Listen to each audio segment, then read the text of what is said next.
Olá pessoal, tudo bem? Vamos agora começar mais um capítulo do livro do Moisés, certo? Que é o capítulo 7, né, de campo magnético, certo? Começar aqui mais um assunto novo e vamos ver essa questão aqui. Uma bússola tende a oscilar antes de alinhar-se com o campo magnético da Terra. Considera uma agulha imantada de momento de dipolo magnético M e momento de inércia I, suspensa de forma a poder oscilar livremente em torno do eixo vertical, situado no campo magnético horizontal uniforme B0. As direções de MB0 formam inicialmente um pequeno ângulo θ0. Né? Calcule a frequência angular de oscilação. Expresse o amortecimento e mostre que sua determinação permite medir o módulo de M vezes o módulo do campo magnético. Né? Então, o que a gente entende dessa questão? A gente tem um campo magnético, certo? Pode supor, por exemplo, que é o campo magnético da Terra. Está aqui apontando na direção. E a bússola, quando a gente coloca a bússola para funcionar, se vocês já mexeram na bússola, a agulhinha dela fica mexendo um pouquinho ali, certo?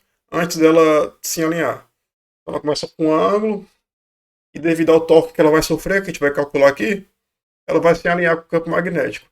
Então, inicialmente, a bússola, a agulha da bússola, ela está um pouco deslocada, tá? De um ângulo θ0, beleza?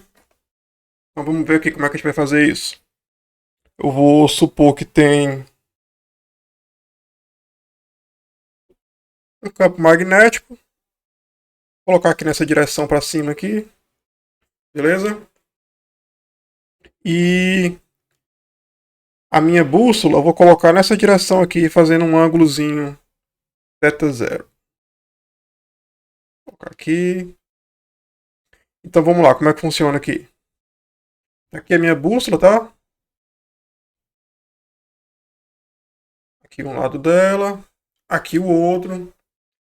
Para cá a gente tem o campo magnético B0, certo? E nessa direção aqui, tá apontando o dipolo da bússola, tá? Que aqui ele chama de Mzinho. E aqui tá formando um ângulo θ0. Esse ângulo é bem pequeno, tá? Eu coloquei ele bem grande aí de modo a facilitar a visualização. Então o que acontece? Essa bússola vai começar a ser influenciada por esse campo magnético B0, tá? E quem é que vai fazer essa agulha se mover? É o torque, tá? Lembre, a bússola ela tá parada, ela não tá transladando nem para cima nem para baixo, ela apenas gira. Tá? Então quando a gente gira, o que é que faz as coisas girarem em torno de um próprio eixo, de um eixo único? É o torque, né? E, como você obviamente estudou o capítulo do Moisés, você viu que esse torque pode ser calculado assim, ó. É o momento do dipolo magnético vezes o produto vetorial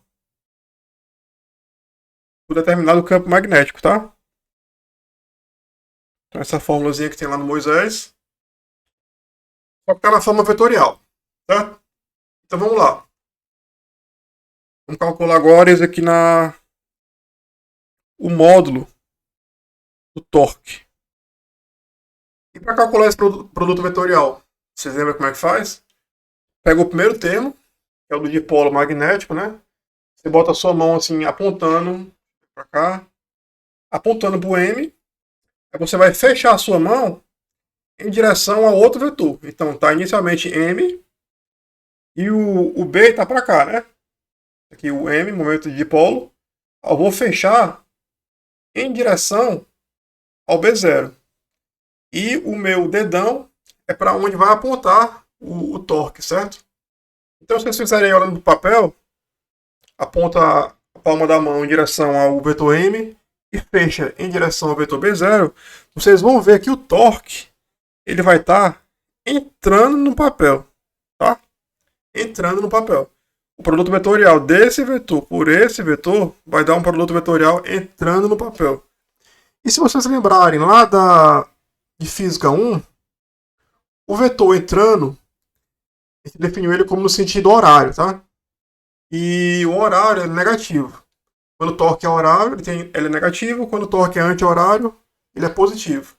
Então, nesse caso aqui, como o torque é horário, a gente vai colocar um sinal de menos, M vezes B0, vezes o seno do ângulo, né? Esse é o módulo do torque. Mas a questão diz que ele vai iniciar em pequenos ângulos. E pequenos ângulos em radiano, a gente pode fazer a aproximação de θ0 sendo igual a seno de θ0. Então isso aqui vai ficar aproximadamente menos. Eu vou colocar logo o M e o B0, mas fica pressuposto que estou falando do módulo, tá? E θ. Em vez de θ0, eu vou colocar o θ aqui. Pronto. Esse é o torque calculado em função do dipolo magnético e do campo magnético. Só que, mais uma vez, se você se lembrar lá de Física 1, do seu curso de Física 1 de Mecânica, a gente aprendeu também que o torque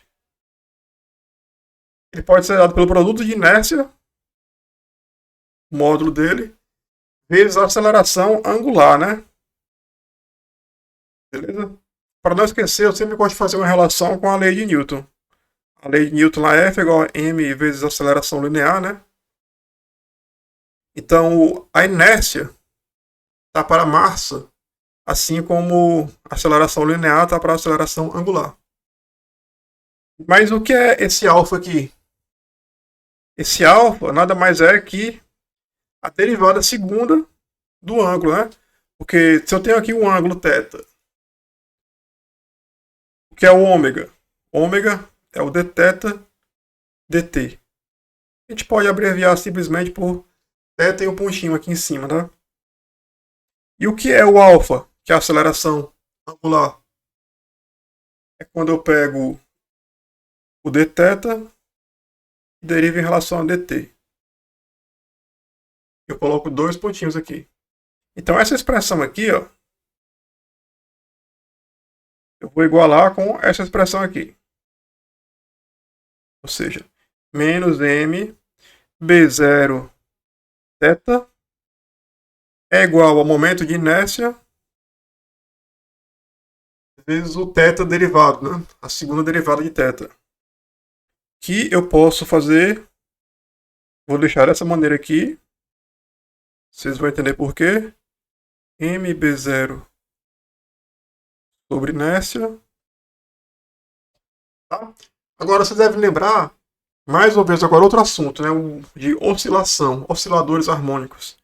A gente estudou que quando a aceleração de uma partícula ela for proporcional ao seu deslocamento, isso aqui se caracteriza como um MHS, né? Só que no caso de... Isso aqui é linear, né? Aceleração linear e o deslocamento do objeto que está oscilando para um lado para o outro. Isso aqui caracteriza MHS, tá? MHS. E na fórmula angular, é o quê? É a derivada segunda do ângulo menos uma constante vezes o deslocamento do ângulo em si, né? E a gente viu que isso daqui, essa constante é igual ao quadrado do ômega zero. Então o que a gente pode concluir aqui? Que a frequência angular, né, do MHS e o MHS ao quadrado vai ser esse cara aqui, ó. MB0I. Então o ômega zero, essa daqui, pessoal, é a frequência angular. Tá? Mas se for olhar o gabarito lá, embora a questão peça a frequência angular, o gabarito ele dá a frequência linear mesmo, tá? Frequência de giro. Então é só lembrar mais uma vez da física 1, 2πf, né? Então isso aqui vai ser igual a mb0, inércia. Então a frequência com que essa agulhinha vai girar antes de se alinhar com o campo magnético é essa daqui, ó. 1 sobre 2π. O momento de dipolo dela, né? Está tudo certo aqui, tá? Tá tudo correto. Vou colocar aqui o módulo bonitinho.